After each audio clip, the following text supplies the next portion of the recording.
Hey everyone, it's Majet with Blactical. Now that it's started to get cold, you have more considerations for concealment. You can wear more clothing to cover up, you can carry a larger weapon.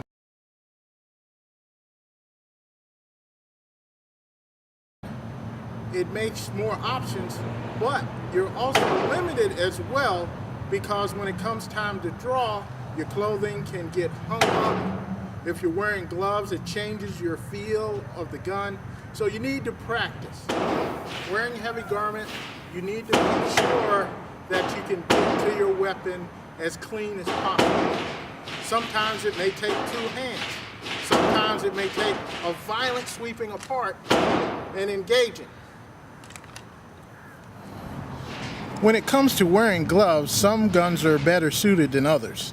The HK line of pistols, which we prefer here at Blactical, has a large trigger guard so that when you're using gloves, you have plenty of room to get your finger in there. The Glock, one of the most popular pistols in existence today, has a little larger trigger guard than normal. So if you're using gloves, it's a little easier to get inside there as well. If you're a 1911 shooter, which we are here at Blactical, you have a number of considerations to consider. The grip is slim on a 1911, so if you're wearing gloves, it changes the feel completely of the gun. The trigger guard is very small, so it can be a little bit of an issue sometimes if you're wearing thick gloves to get it inside the trigger.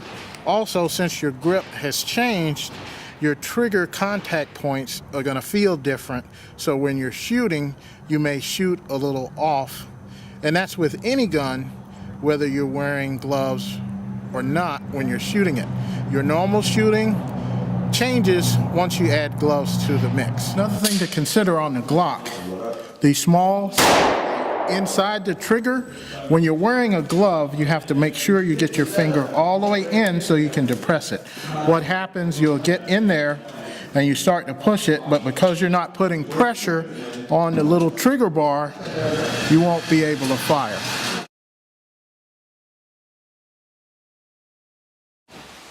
Another thing to consider with gloves is your weapon manipulation. You don't have the same tactile feel, so you've got to practice. If you're wearing gloves, you're able to engage.